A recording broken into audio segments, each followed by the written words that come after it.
Saudara DPR RI melalui Komisi 10 menyetujui naturalisasi pemain sepak bola Eliano Reinders dan juga Mercy Girls agar bisa memperkuat timnas Indonesia. Meski demikian, kritik soal strategi naturalisasi pemain untuk timnas masih mengemuka.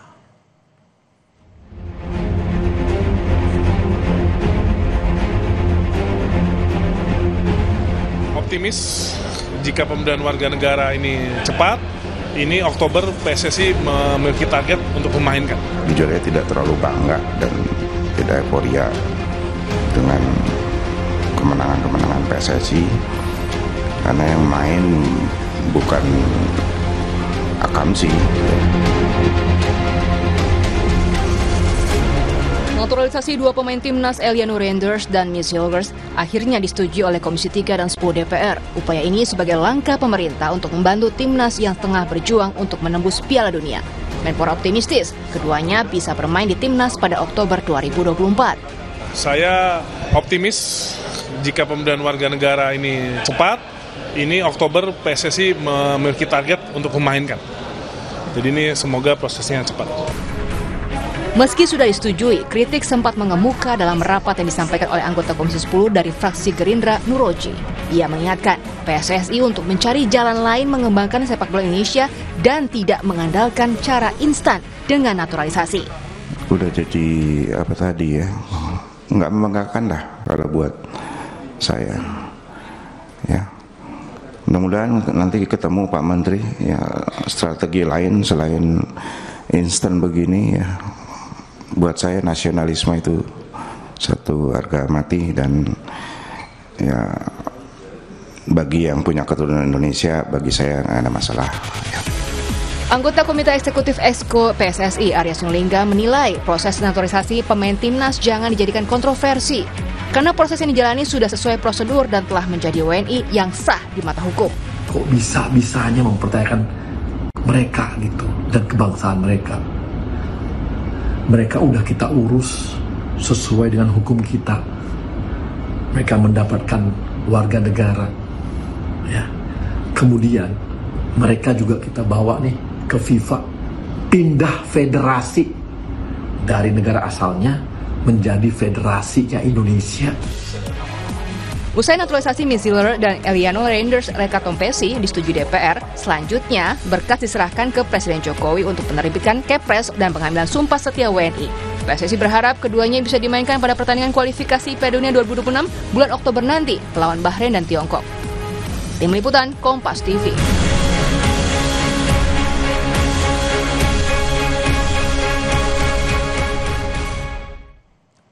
Naturalisasi pemain sepak bola agar bisa memperkuat timnas Indonesia ini akhirnya disetujui. Namun meski demikian, kritik soal strategi naturalisasi pemain timnas ini masih mengemuka, saudara. Kita perbincangkan dengan pengamat sepak bola M. Kusnaini atau akrab disapa Bungkus yang telah bergabung bersama kami di Kompas Malam.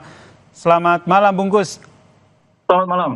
Ini masih menjadi sorotan nih, tapi kalau kita lihat kan sebenarnya banyak yang menilai naturalisasi pemain keturunan di timnas ini nyatanya ini bisa meningkatkan performa tim.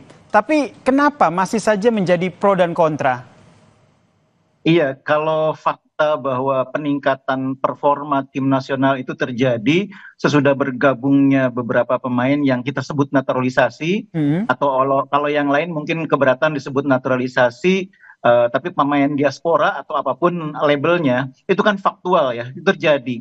Prestasi kita dari segi peringkat FIFA, dari segi pencapaian di kualifikasi, dari segi pencapaian di Piala Asia, itu kan terbukti memang ada peningkatan. Tapi saya juga memang paham kenapa sebagian orang masih tidak begitu nyaman dengan situasi ini. Karena sebetulnya memang ada satu sisi yang agak terabaikan. Naturalisasi itu begini, jadi kalau kita melakukan naturalisasi, itu memang bukan merupakan jalan utama, tapi bisa dibilang merupakan jalan alternatif ketika kita kesulitan mengembangkan potensi lokal. Nah, karena itu sebagai jalan alternatif, jalan utamanya tetap harus ditekunin, harus dijalanin, yaitu yang namanya youth development. Nah, sekarang ini publik melihat perhatian Federasi PSSI terhadap youth development tidak sebesar perhatian terhadap naturalisasi. Kenyataannya perhatian seperti terhadap- itu, menurut Anda? Iya, iya. Jadi perhatian federasi itu, ya contohnya begini, kompetisi usia muda yang jalan sekarang di mana sih? Elite Pro Academy seperti apa? Piala Suratin seperti apa? Lalu kompetisi lain selain Elite Pro dan Piala Suratin seperti apa di usia muda? Kan tidak begitu terdengar. Sementara pemain yang kita sebut naturalisasi itu kan terjadi di semua tingkatan usia. Dari tim nasional senior, U23, U20, U17 kan ada proses naturalisasi itu.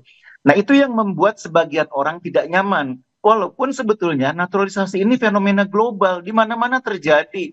Negara sehebat Jepang juga ada pemain naturalisasinya. Bungkus sendiri melihatnya kenapa akhirnya PSSI ini lebih condong, seperti tadi kata Anda begitu, lebih condong atau sedikit lebih fokus ke naturalisasi ketimbang untuk mengembangkan potensi dari tanah air. Apakah karena ini ingin mengejar prestasi di sepak bola tanah air? Bukan fokus sebetulnya. PSSI juga menjalankan proses pembinaan usia muda itu, cuma tidak terlalu masif.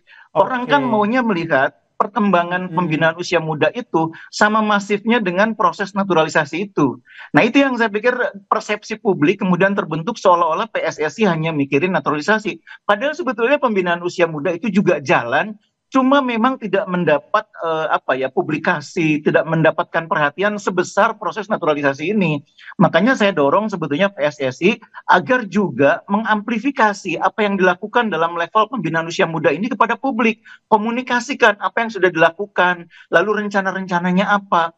Karena memang pembinaan usia muda itu selama ini memang kesannya itu lebih banyak dilakukan oleh masyarakat ketimbang oleh federasi. Atau jangan-jangan Bungkus ini memang fokusnya PSI adalah untuk mempublikasikan pengembangan timnas melalui pencapaian timnas melalui pemain naturalisasi. Bisa dikatakan kayak gitu nggak Bungkus?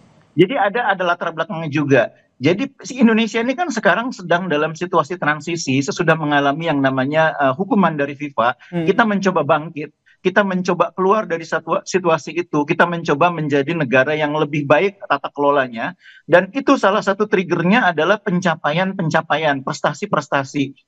Nah, prestasi-prestasi itu sekarang yang mendapatkan fokus dari federasi adalah prestasi tim nasional di semua kelompok umur.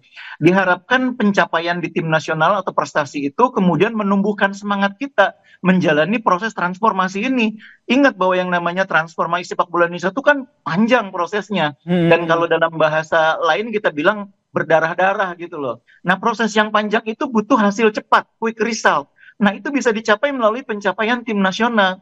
Jadi sebetulnya pencapaian di tim nasional itu tujuannya untuk membuat semangat kita melakukan upaya perbaikan ini tetap hidup, tetap menyala gitu loh. Oke, jadi ada dua jalur yang harus berjalan beriringan ya. Selain untuk mencapai prestasi timnas yang saat ini tengah membara begitu, proses kaderisasi ataupun pencarian bibit-bibit ini juga tengah berproses begitu. Bungkus, tapi kalau kita lihat ini kan kritik ini salah satu datang dari anggota DPR Komisi 10 yang bilang bahwa naturalisasi ini sebenarnya tidak membanggakan tanah air, lebih bangga kalau yang main itu akamsi begitu, anak kampung sendiri, sehingga meminta agar PSSI, Kemenpora ini mengatur strategi lain lah agar bangga begitu timnas Indonesia. Kita dengarkan dulu ya Bungkus ya pernyataan dari anggota DPR Komisi 10 ini. Harus punya strategi lain ya. Saya jujur tidak terlalu bangga dan tidak euforia dengan kemenangan-kemenangan PSSI, karena yang main bukan akamsi ya, anak kampung sendiri. Tanggapannya Bungkus? Jadi begini, mungkin Bapak anggota Dewan yang terhormat itu juga mungkin perlu memahami fenomena sepak bola, industri sepak bola modern saat ini. Ketika Real Madrid juara Liga Champions, anak kampung Madridnya itu berapa orang? Ketika Persib juara Liga 1 kemarin, anak Bandungnya itu berapa orang? Itu fakta sepak bola modern. Itu tidak bisa dibantah. Ketika katakanlah Jerman bermain di Piala Dunia U17 kemarin dan menjadi juara, anak asli Jermannya itu berapa? Dan itu tidak pernah dipersoalkan. Semua orang Jerman tetap bangga Jerman juara. Semua orang Bandung dan sekitarnya tetap bangga Persib juara. Nggak peduli pemain yang namanya Rahmat Irianto tuh dari Surabaya, nggak peduli yang namanya David da Silva tuh orang Brasil, tapi yang dibawa adalah bendera Persib. Nah, sama dengan tim nasional, mau yang main itu pemain yang lahir di Belanda, mau pemain itu yang lahir di mana, Tapi ketika main di lapangan itu kan lambang Garuda di dada. Itu yang tidak boleh lupa. Yang dikibarkan itu bendera merah putih. Kalau Bapak anggota Dewan yang terhormat tidak bangga, nggak apa-apa. Kalau saya tetap bangga. Oke, jadi menurut Anda nih ini adalah bukan strategi hanya di Indonesia, tapi strategi hampir di semua tanah air. Strategi awal dengan memainkan pemain-pemain naturalisasi, performa juga akan meningkat sembari meningkatkan kualitas pemain-pemain dari tanah air. Iya, itu poinnya. Jadi memang ini kritik ini juga harus menjadi cambuk bagi PSSI agar menyeimbangkan upaya untuk menaikkan level prestasi tim nasional itu dengan memasifkan pembinaan usia muda. Dan kalau perlu bukan sekedar masif, tapi juga publikasikan secara masif juga. Supaya masyarakat itu terbuka matanya. Yang dilakukan itu bukan hanya memperkuat tim nasional, tapi juga di grassroots itu juga dikejar, juga dijalanin. Itu yang publik mungkin nggak begitu tahu, karena komunikasi publik PSSI mungkin kurang bagus. Tapi mungkin harus diperjelas juga ya timeline-nya ya. Ini seberapa lama naturalisasi ini akan mendominasi? Karena kalau kita lihat sekarang ini kan jumlahnya sudah hampir seimbang begitu ya. Naturalisasi dan juga non-naturalisasi begitu. Ini kedepannya nih akan seperti apa yang harus dilakukan? Ini kan bukan proses yang bisa menggunakan pendekatan matematika ya. 2 ditambah 2 jadi 4 gitu. Enggak begitu. Seberapa besar pemain-pemain kita bisa berkembang, itu nggak bisa dihitung. Kalau 2 tahun sudah kompetisinya begini, 2 tahun lagi kita akan punya tim nasional yang 30% pemainnya. Nggak bisa, itu kan bukan hitungan matematika. Itu berlangsung secara alamiah. Nah, memang yang harus dilakukan adalah terus mencoba, terus berusaha supaya semakin banyak potensi pemain lokal itu yang bisa berkembang. Itu yang bisa kita lakukan. Spiritnya di situ. Tapi hitung-hitungannya ini bukan seperti matematika 2 ditambah 2 sama dengan 4. Meskipun nanti ke depannya akan ada kekhawatiran begitu jika tim ataupun pemain naturalisasi ini akan mendominasi. Ini jangan dijadikan sebagai sebuah kekhawatiran tapi harus dijadikan sebagai sebuah PR begitu. Tapi tidak dalam sejarah sepak bolanya tidak akan begitu juga. Tim nasional Jerman tetap ada pemain-pemain Jermannya. Tim nasional Belanda tetap ada pemain-pemain Belandanya. Tim nasional Indonesia saya percaya dan hakul yakin pemain-pemain lokalnya tetap akan ada yang muncul menjadi bagian dari tim nasional. Bahwa memang kemudian ada pemain dari luar, yaitu realita, itu fenomena global. Kalau misalkan gara-gara ada pemain dari luar itu terus kita nggak bangga karena dia bukan akamsi, ya artinya kita mengingkari fenomena global itu. Jadi kekhawatiran akan tim naturalisasi yang mendominasi ini menurut Anda terlalu berlebihan begitu ya? Harus dilihat dari sudut pandang lain bahwa ini sebagai sebuah pemicu agar timnas Indonesia ke depannya lebih baik lagi. Ya, yang harus dilakukan oleh PSSI ini seperti apa? Karena kalau kita lihat setiap kali ada naturalisasi pro kontra ini selalu muncul. Iya, kekhawatiran itu boleh karena itu menjadi cambuk ya bagi kita ya. Karena kalau tidak ada yang bersuara seperti ini mungkin juga menciptakan zona nyaman bagi federasi, agak mengabaikan proses yang satunya lagi seperti yang saya bilang tadi. Ini kan 2 sisi mata uang. Naturalisasi ini tujuannya sebagai trigger untuk mempercepat, katalis. Tapi proses yang natural pembinaan usia muda itu tetap harus jalan. Jadi antara yang dilakukan dalam upaya proses percepatan melalui katalis naturalisasi dengan youth development yang prosesnya panjang, itu dua-duanya harus jalan. Kekhawatirannya boleh, cuma maksud saya jangan juga dilebih-lebihkan. Dari youth development ataupun pengembangan anak-anak dari tanah air sendiri ini, Anda melihatnya sudah sejauh mana progresnya? Apakah dari liga yang sudah berlangsung di tanah air itu saja sudah cukup atau perlu hal lain? Perlu lebih intensif lagi. Sekarang ini sudah ada yang namanya kebijakan memastikan bahwa dalam kompetisi Liga 1 ada pemain usia 23 tahun ke bawah. Begitu juga dengan Liga 2, itu hal yang positif. Tapi yang juga harus dibenahi bukan sekedar regulasinya itu, tata kelolanya juga. Contoh bagaimana kemarin di PON terjadi kasus kericuhan, bagaimana di kompetisi Liga 3 yang amatir itu masih banyak terjadi kasus penyerangan terhadap perangkat pertandingan. Itu kan menggambarkan bahwa di level pembinaan usia muda kita masih butuh upaya serius. Dan upaya serius itu memang diharapkannya dari siapa? Dari PSSI memang.